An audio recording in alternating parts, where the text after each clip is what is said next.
Now let's have a bit more technical introduction to reinforcement learning.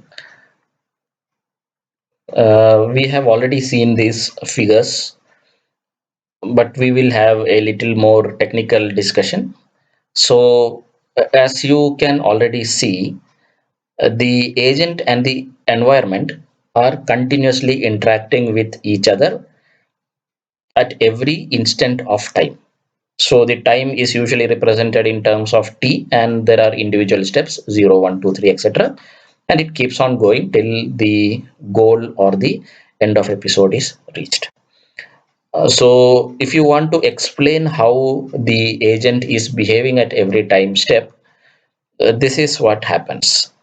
The agent sees the representation of the environment state at every time instant t, and it is represented mathematically as s of t belongs to s, which s is the set of all possible states that the agent can take, and it takes an action at time t, which is represented by a of t, and a of t belongs to the set of all possible actions that can be taken at a particular state s.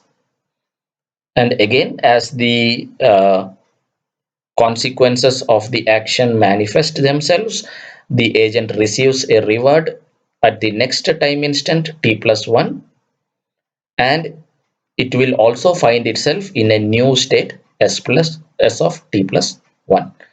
So every time the agent performs an action, at the next time instant it finds itself in a new state as a result of that action, and it also sees what reward it has got because of that action. The reward could be positive, negative, or zero, as we have already discussed. The key terms in reinforcement learning are described now. The first term that is of importance is reward, and reward is typically the feedback that an agent gets. This also tells the agent how well it is doing at time step t. And the eventual aim of any reinforcement learning agent is to maximize the amount of reward it has generated over a complete episode. Please remember, episode is the entire sequence of actions and rewards that an agent does and collects over the period starting from the starting state to the terminating state. That's the idea of a complete episode, and the uh, ideal terminating episode is where ideal episode, let's say, is where you start from the starting state and you reach the goal state which has been defined for you. And if the agent does that, theoretically it would have accumulated the maximum amount of reward. So some examples of rewards could be this. You can train a automated helicopter, an RC helicopter, to learn through the reinforcement learning, and the rewards could be positive for following the trajectory that you have planned, and negative for going down or deviating from the path or for crashing. You can also have a situation where the agent is a humanoid robot, and you could give it positive rewards for walking properly, negative rewards for falling over or stopping, and stuff like that. Another example is when you have a game playing agent that you may have developed. You can give positive rewards for correct movements that it makes, negative rewards for the bad moves that it makes. So these are some of the rewards that you could give. Typically, rewards are mentioned in fixed quantities. Typically, it could be a number, positive or negative, which is given for a particular action.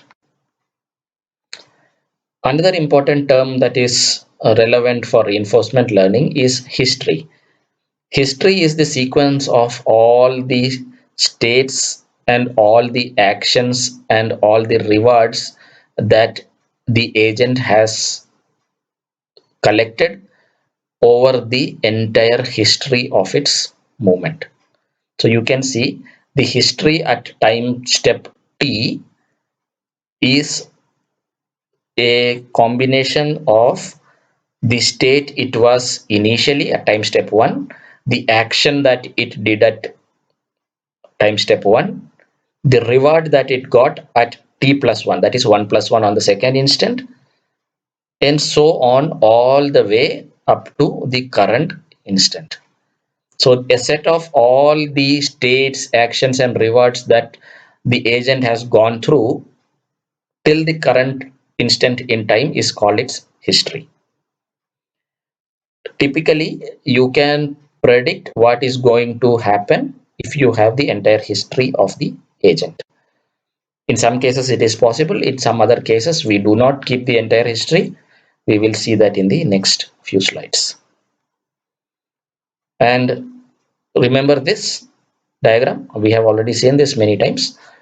This is the same situation. The environment that you are seeing here will emit the next state that the agent will find itself in, and the reward for performing an action A at time t.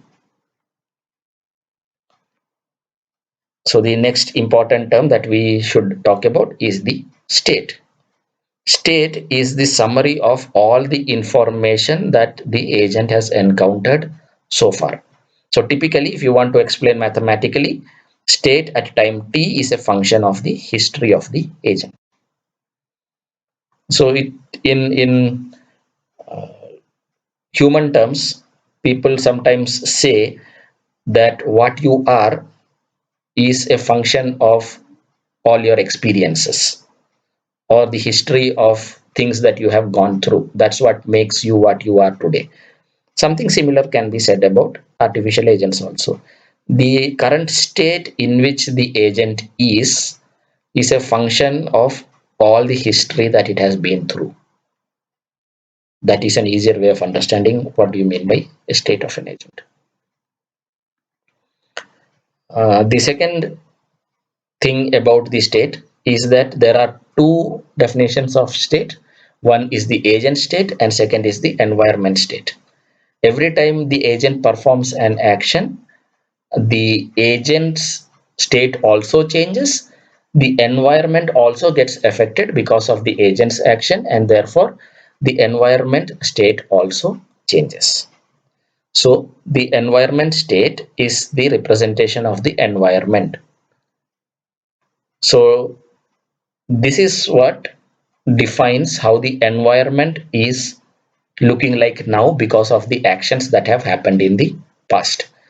And for most of the reinforcement learning applications, the complete description of the environment state is not applicable, mainly because the possible states of the environment are so large that it's almost impossible for a mathematical model to be generated for such a system. One example could be a rover trying to find its way through the uh, deserts of Mars. So a rover has been sent to Mars planet. It's trying to find its way. So every time the Mars rover makes a movement, it is changing the environment of the Mars surface also. So it may be making a stone go loose from the nearby rock, which may fall on its path and block its further way, and stuff like that could happen. But there is no way in which the rover will be able to know what its actions are causing the environment to do in return. So that is why we typically say that the environment state is a private representation and usually is not available to the agent completely. This is something that we have already seen. The state, when we talk about state, it's typically the agent state, and agent state is represented to distinguish it from the environment state by using a superscript of A. That's the only difference that you have to notice from the previous state definition that we had given. The previous definition is a generic definition of a state, but there are two possible meanings of state: environment state and the agent state. So agent state and environment state are distinguished by using the superscript A for agent state. And again, as you can see, it's a function of all the history of the things that the agent has been through till time t. Next very important aspect of reinforcement learning is the idea of information state. The idea of um, information state is the idea that uh, the current state of the agent is representative of all the states that the agent has been through in the past. So, if you need to predict something about the next state of the agent, the only information you need is the current state of the agent. So, that is the idea behind information state or the Markov state. This is the Markov representation. The idea is that the uh, mathematical representation, if you wish, is that the probability of the state at time t plus 1 given state at time t is exactly same as the probability of state at time t plus 1 given all the possible states up to time t. So these two are identical, which basically means that all the states from S1 to S of t minus 1 are irrelevant in identifying the probability of S t plus 1, because all I need is the previous state S of t. So this is a very important consideration. We assume that all the things that have happened in the previous states are condensed into the current state of the system or the current state of the agent. And this simplifies our calculations also in a very, very big way.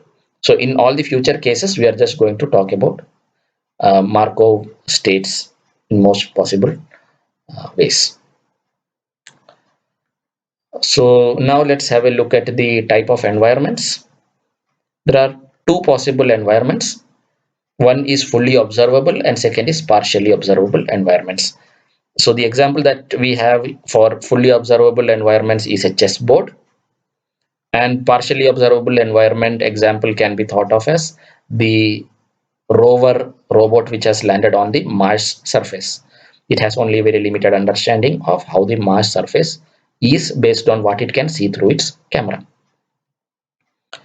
So let's have a look at what those things mean, because these types of environments have a significant impact on what kind of agents you can use for carrying out reinforcement learning. And that is why the understanding of type of environment is important. So fully observable environments are the situation where your agent has a complete understanding of the environment that it is in. For example, if my agent is playing with the white pieces and the opponent is uh, playing with black, at any given point of time, my agent, which is playing with white, has complete knowledge of all the squares in the chessboard. So the environment of the agent, of my agent, is the board. It cannot go beyond the board. So I have a total set of squares here, and the agent will have to work within this boxes itself to win the game. And at any given point of time, the agent needs to know the entire set of the pieces which are on the board. It needs to know where its own pieces are, it needs to know where the opponent's pieces are. So it needs a complete understanding of the entire environment or the entire chessboard. So this case is an example where the agent has a fully observable environment. So the major aspect of this situation where the agent is able to see the environment completely is the observation from the environment is the agent's new state and the environment's new state. So the agent's new state and the environment's new state are identical in case of fully observable environments.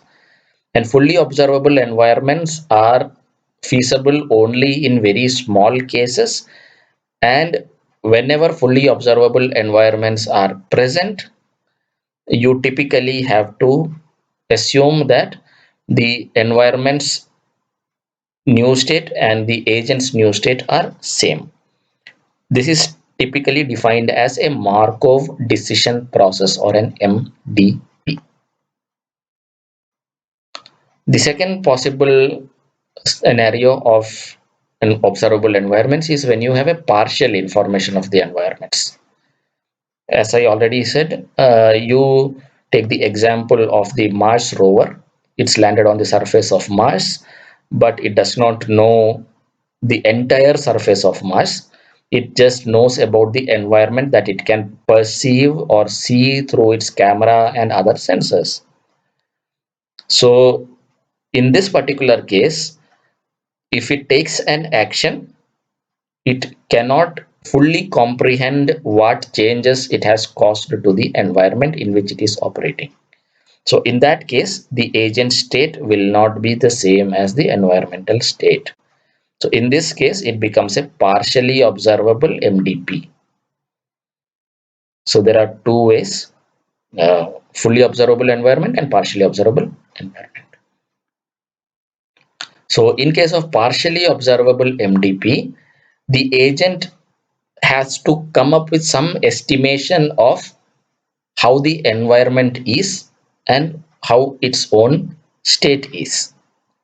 So what we do is we try to estimate the agent state using the agent's belief of where it is and how it is behaving. So basically a probabilistic model to estimate what the state of that agent at that particular time is usually used. That is why we talk about the Bayesian approach, and we try to come up with a probabilistic model of understanding how or where the agent is located in the environment, because it is not possible for us to get a 100% accurate understanding of what is the current agent state. In case of fully observable environments, you know exactly where the agent is located and you know exactly about the remaining aspects of the environment.